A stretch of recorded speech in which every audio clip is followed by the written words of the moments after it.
I played like 2 levels of Sonic Superstars today before the podcast.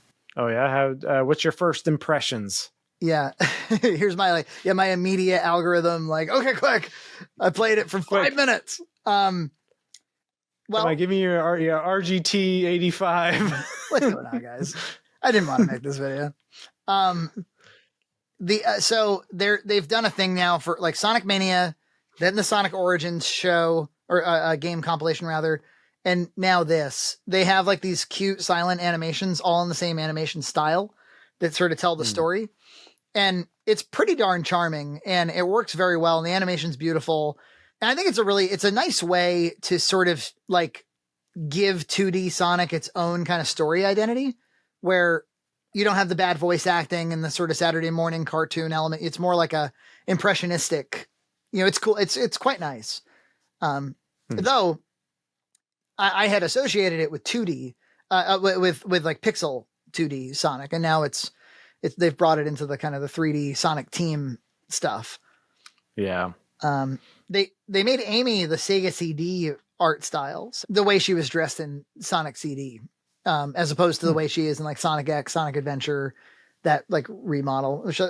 Again, I think that might be their way of like associating this game more with Sonic Origins and Sonic Mania than with, the Boost games or something. Yeah, because Sonic has more of that. He doesn't have like the Sonic Extreme. Right, look, right. Yeah. He's chibi and kind of cuted down. Honestly, I think they've made him much cuter in these 3D, 2D games than he was when I was a kid. When I was a kid, he was a little wise ass. Now he's like Mickey Mouse. He's a little more pastel blue instead of dark blue. Right. You can't put that on a pop, an ice cream pop. So it is probably the best way to describe the gameplay is it's very much a fusion of pixel art 2D Sonic. I'd say it's like 30% that. And it's like 70% Sonic Generations style 2D gameplay. And I never really loved the Sonic Generations 2D stuff. It was okay. It was fun. It was a good novelty 13 years ago. Yeah. But it kind of like, do you remember here, this is a good way to describe it. Do you remember in Smash Brothers Melee? Oh yeah. There was the story mode and you actually like were playing like a Mario level and then like a Zelda level and then like a Metroid level, But it was in the Smash Brothers engine, so right. it felt like off. It didn't feel like you were playing Mario, right? It felt like you were playing like a Mario homage. Yes. Well, that's kind of, to me, what the Sonic Generations 2D stuff has felt like. It feels like something that homages Sonic, but it doesn't have the same momentum. It doesn't have the same speed. It doesn't have the same kind of like edge to it. It just doesn't feel quite right. And this is like 70% that, I would say. Where like it's a little floaty. It feels like the jumps don't quite work. Like the jumps are a little out of reach. It feels like the springs don't catapult me the way I want to be catapulted. It feels like the speed, the spin dash doesn't catapult me the way I want to be catapulted. Just, I don't know, the physics don't feel quite right. And I was worried that it would feel that way. And it does. Well, you'd think with Sonic Mania, being so popular, they would just get Christian Whitehead to do another. It's not that hard. Not that hard. I think they just, they want to commit fully to this, like, this art style that they've been trying to make happen for 13 years. I don't know. Yeah.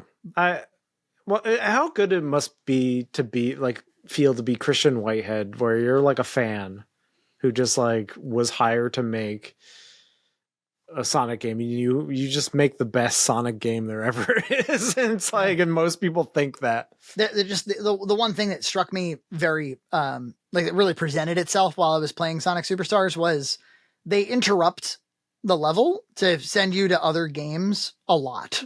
I played for like a minute, and in all seriousness, I played for probably about 10 minutes and I was like, here's a giant ring and here's a special stage. You get a Chaos Emerald. Did you know that with Chaos Emeralds, there's now Emerald powers. And so like as you collect them, you can do different things.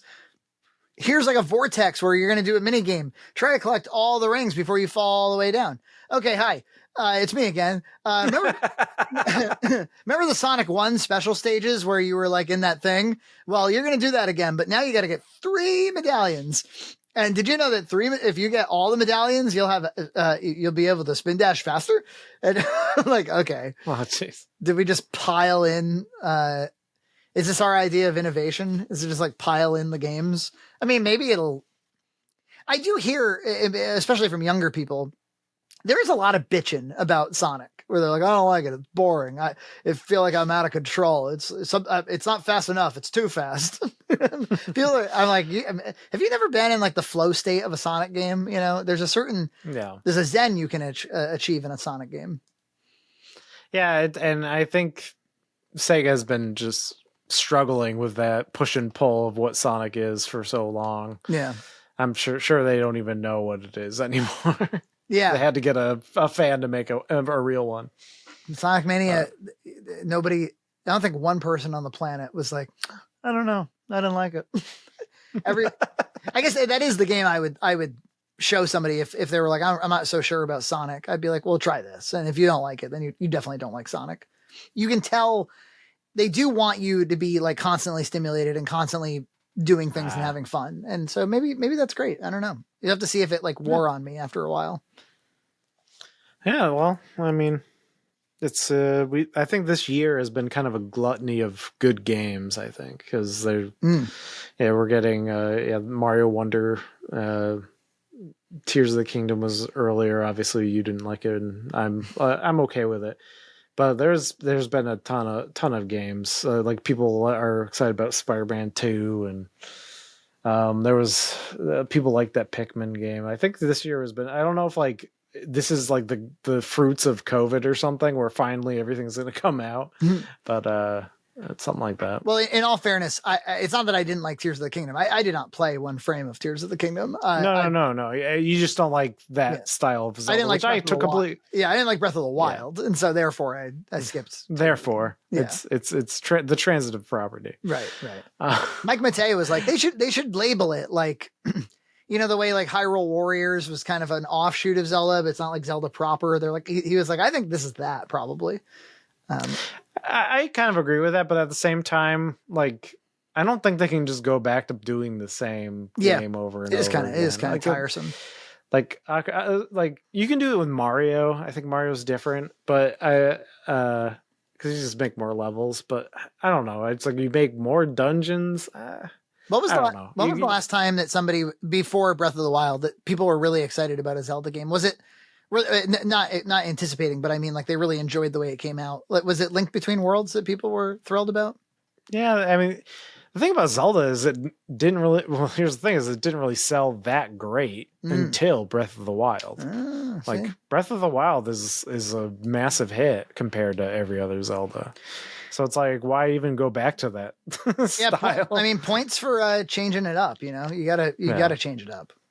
But at that point, I think they should move on from this format, or at least evolve it much more than Tears of the Kingdom did, because Tears of the Kingdom is just like an expansion pack, basically. Yeah, well, that's the thing. Is like it's a little bit of a one-trick pony. It's kind of like Mario Galaxy. Like you couldn't take Mario Galaxy and make another 20 Mario Galaxy games, whereas you could probably you can take Mario 3 and Mario 64 and make 20 of those. And just make them all a little bit different. People will keep playing them. But there's, some games are like the concept is too kind of one and done, I think. Subscribe to Red Cow Entertainment on Patreon for full episodes every other week.